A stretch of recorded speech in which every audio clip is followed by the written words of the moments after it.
Gano'n talaga yung mangyayari. So, in effect, parang nagagamit si Kong Marcoleta sa interest ng someone else. Nung hindi na tinuloy ni Kong Marcoleta, natuwa talaga ako kasi ibig sabihin hindi nagpagamit si Kong Marcoleta, Hmm. 'di ba? Nakita niya yung kahalagahan nung ano. So, mga bobo kinlaban nila kay OJC ngayon INC naman. Hayaan natin para dumami tayo, 'di ba? Baka kaya dinadawit nila INC dahil kay Kong Marcoleta. I think sama-sama na yun, Carlex. Kay Kong Marcoleta, ta's 'di ba nagpunta si Inday Sara sa INC. Tapos 'di ba nagpunta si PRRD at saka si Bongo nga recently.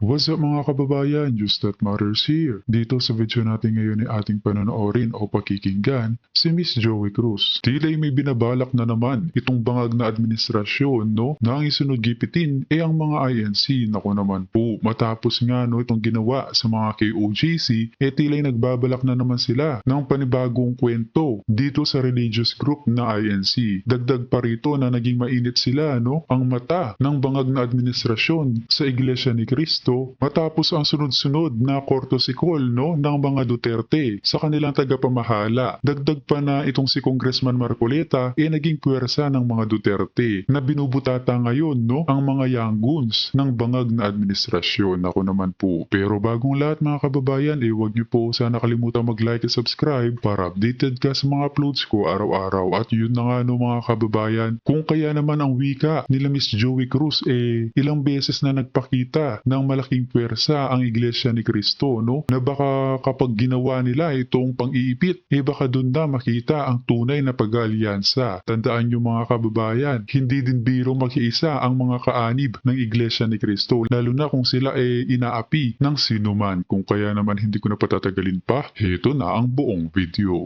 Ayan.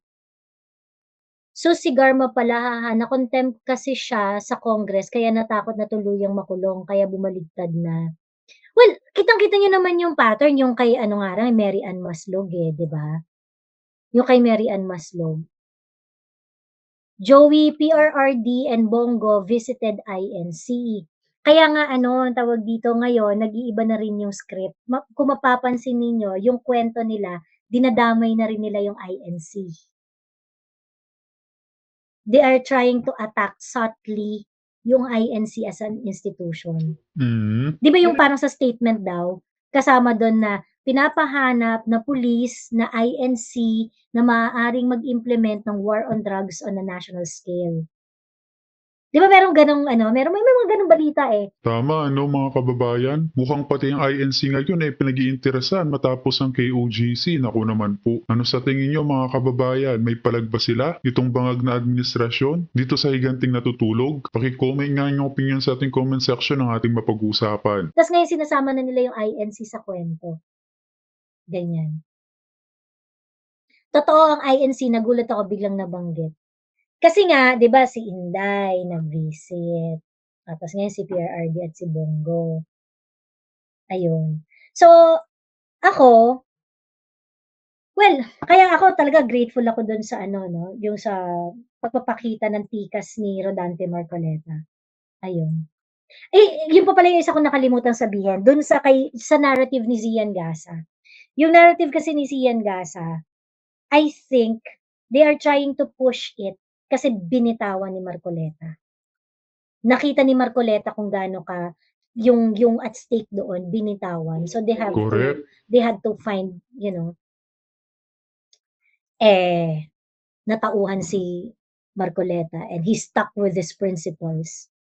Ayun. And good for INC also, 'di ba? Yung friends ko na INC tinanong ko paano kung nangyari sa kanilang ginawa sa KOJC. Sabi niya subukan nila makikita nila ang tunay na pag-aalsa. Well, ilang beses na nagpakita ng force ang INC sa public, 'di ba? 'Di ba? Hindi nila kaya ang INC kaya very subtle ang atake nila, oo. So, yun pa dinadawit-dawit nila yung INC sa mga ano, mga bobo kinlaban nila kay OJC ngayon INC naman. Hayaan natin para dumami tayo, 'di ba? Baka kaya dinadawit nila INC dahil kay Kong Marcoleta. I think sama-sama na yun, Carlex. Kay Kong Marcoleta, ta's 'di ba nagpunta si Inday Sara sa INC. Tapos 'di ba nagpunta si PRRD at saka si Bongo nga recently. Ayun. Si Attorney Chong parang tahimik ngayon, sabi ni hindi naman kasi tatakbo si Attorney Glenn. Hindi tatakbo si Attorney Glenn, ayun. Pero, supportive si Attorney Glenn kay Attorney Vic at, I think also to Kong Marcoleta. Natatandaan niyo nung in-interview ko si Attorney Glenn, tungkol diyan yung sa mga ginagawa ni Kong kasi dun si Kong Marcoleta, china-challenge niya dati si Comelec and parang talagang ang dami niyang mga binabatong putik kay Commissioner Garcia. Pagkatapos nung in-interview ko si Attorney Glenn, nag-guest ko siya. Sabi niya parang, "Hindi kaibigan ko yan si Kong Marcoleta. Actually 'pag nakapag-usap kami," kasi ang stand kasi ni Attorney Glenn, if you're going to disqualify Miro at this point, there is no um, opportunity, there is no space to get another contractor na kayang magbigay ng electronic election. Pero yung mga machines ng Smartmatic andiyan pa. Naku, So wag it's na very sana. likely that if you're going to take Miro out, Smartmatic will benefit. I remember clearly kasi after nung interview ko na yun kay Attorney Glenn Chong, siguro few days after, Mm. nagkaayos si Kong Marcoleta at saka si Commissioner Garcia. I'm not saying kung ano 'no, na walang basis yung sinasabi ni Kong Marcoleta. I think he has. It's just that if you're going to look at it in a bigger scale, gano'n talaga yung mangyayari. So in effect, parang nagagamit si Kong Marcoleta sa interest ng someone else. Ayun. Nung hindi na tinuloy ni Kong Marcoleta, natuwa talaga ako kasi ibig sabihin hindi nagpagamit si Kong Marcoleta. Mm. 'Di ba? Nakita niya yung kahalagahan nung ano. So, si Attorney Glenn Chong, siguro sabihin natin hindi siya maingay, hindi siya ano, pero may mga ginagawa yan na mga bagay na ano, na nakakatulong din. Ayun. Natahimik na yung issue na matanda na tumanggap ng puting sobre for 9 months. Flop kasi. Correct. Eto sabi ko nga yung mga ano 'no, yung they are really up to put the Dutertes down the drain. Yun talaga yung gusto nilang gawin. Kinuha nila yung yang matandang hukluban na yan na nagso-solicit pala, Solicitor General pala, may pagka-Jammang. Na Solicitor General pala. You know what? Meron akong diyan, merong nag-send sa'kin yan na sa school nila may nagso-solicit. Hindi ko lang matandaan kung siya yung nakapirma dun, pero kung ano yung pinakitang papel nila nila nila Inday tungkol dun kay Gloria, ganun na ganun yung ganun na ganun yung dating. Tapos gamit talaga nila letterhead ng DepEd. So sinend sa'kin yun, I tried to send it to the office of the Vice President. Ayun pala meron na rin pala talaga silang currently na ini-investigate about it. Ayun. Ayun, so kinuha nilang witness 'yan, yang si Gloria. Pagkatapos ngayon, ang ginagawa nila to connect Alice Go to the Dutertes, ang ginawa naman nila ngayon is, dinadamay ginagamit nila si Mary Ann Maslog na proven na finake ang death, 'di ba? So ang hindi ko ma-gets do'n, itong si Risa Ontiveros na gusto ng mapayapang Pilipinas, walang krimen, 'di ba? Talagang kumbaya-kumbaya, ayaw sa kriminal, 'di ba? Ayaw sa mga, ah, taong may sala, 'di ba? And yet, doon sa committee kung saan siya ang chairman, pumayag siya na ang maging resource person ay isang tao na finake yung sariling kamatayan. 'Di ba? Parang lahat ng kaso sa iniimbestigahan sa Quadcom idinadawit ang mga Duterte, sabi ni Jules Busay, because that Quadcom is really for the Dutertes. Yun naman talaga yan. Wala naman ng ibang yan, wala naman ng ibang layunin yan. So yun, yung si Maslog kanina may nagtatanong ano masasabi natin kay Maslog, eh. Well, Bato, was very, very, aggressive in saying na meron akong mga ebidensya that someone tried to commission you para i-connect ako, si Bongo, si PRRD sa pagtakas ni Alice Go. 'Di ba? And siguro yun na yata yung pinakamatigas na bato na nakita ko sa Senate hearing.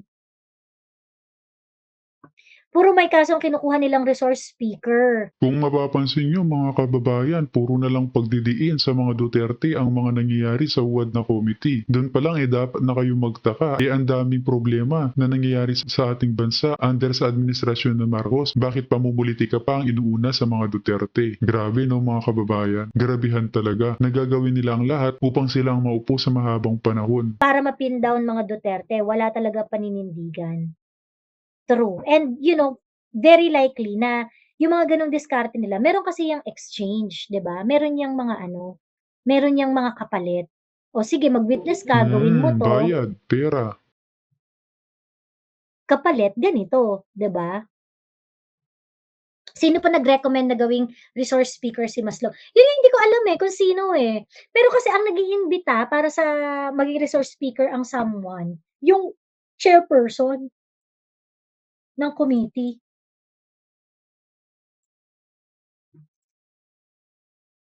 Bakit ngayon lang kasi tinamaan si Bato? Well, I think because kasi siyempre kumbaga parang 'pag hinayaan niya 'to talaga siya yung tatamaan Ayun, demolition job talaga ang ginagawa sa mga Duterte at mga kakampi, true. May mga ex-deal 'yan, sabi ni Rian. Yeah, very sure. Ayun.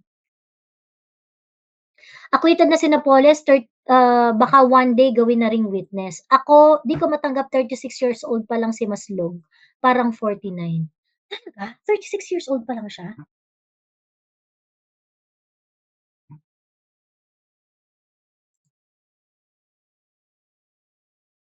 Sabi ni Khalil, si Kerwin din under oath na dati nung nag-testify laban kay De Lima. Tapos ngayon, kinuha nila ulit, iba naman ang sinasabi.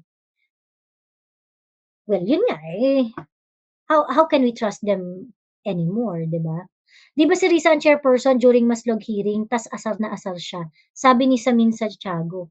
Oo, asar na asar siya, kasi siyempre magmumukha naman siyang tanga dahil huling-huli na ng ibang mga senador si Maslog, 'di ba? Huling-huli na ng ibang mga senador si Maslog ngayon bilang chair, ano na gagawin mo, Risa? Anong gagawin mo na diyan, Risa? Alam na niloloko pala tayo.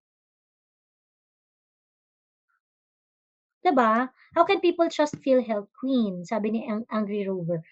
Ang mga tangang kongresista at senador kukuha na lang ng magde-demo job against the Duterte, di na lang din mag-background check ng maayos para di naman mga people of questionable credibility.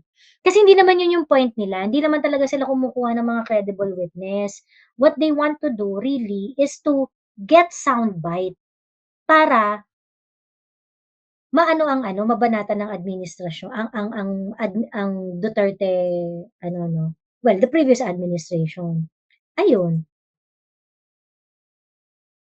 Ay tama po Banateros, Kirsten B. Nainis ako kay Jinggoy dun sa hearing na yon pero nakakatawa din yung mga pang-aasar niya, sabi ni Blurp Jaman. Alam mo si Jinggoy, sabi niya susuportahan daw niya yung budget ni Inday Sara. Ayan. Marunong rin maglaro si Jinggoy Sabi niya ire-restore daw niya yung budget ni Inday. Papa-restore daw niya. Sabi ni ewan natin, tingnan natin. Kasi yung deliberation ng budget ni Inday Sara sa Senate, pagka nag-reconvene pa yata yung 19th Congress. So parang November pa yata. November pa siya. So that's exciting. I want to see what Jinggoy will do. Pero alam mo yon kasi basang-basa na si Jinggoy Thank you Jars 2028. Maraming salamat. The Tortista vote is the real power. Yes, that's true. Ayun. 1999, text scam involving Maslog which made her 14 years old. Kung 1985 siya pinanganak, halos gusto na siyang suntukin ni Jinggoy. Si Peking Si Grabe. Peking BC daw na mas logas Jessica Francisco 1985 pinanganak kaya di maniwala si may mukha na siyang ano, naku Diyos ko. Sige nga samahan niyo na nga ako dito magkwentuhan tayo. Akyat na kayo. Yung mga gustong labas ng sama ng loob sa mga pangyayari diyan, ganyan. Alam ko si kumpare ni VP si Erap. Alam ko kasi kumpare ni VP si Erap. Okey. Actually parang okey naman yata kasi talaga 'tong si Inday at saka si Jinggoy. Parang may friendship sila, certain level of friendship sila. So ngayon itong si Jinggoy gusto raw niya ibalik yung budget ni Inday, gano'n. So, well, siguro out of ano, respect to Inday kasi wala namang ginagawang masama si Inday kay Jinggoy, eh, 'di ba? Pagkatapos that would also bring some political brownie to Jinggoy kasi sobrang daot na daot si Jinggoy as in basang-basa siya sa public, eh. So, if he's going to support the budget of Inday, babango siya sa mga DDS, 'di ba? Ayun. So, alam mo na pulitiko, 'di ba? Yung PIDEA leaks kasi kabwisit si Jinggoy, true. So yun, so siyempre dun siya kung saan marami rin siyang benefits kasi bilang ano, pulitiko, ayun. Kung magagamit siya at hindi naman makakasakit sa kanya, 'di why not, 'di ba? Gano'n, ayun. Kahit magpabango si Jinggoy hindi ko pa din siya iboboto, ako din. Hello, Ma'am Cheryl Remetilla, hello, hello.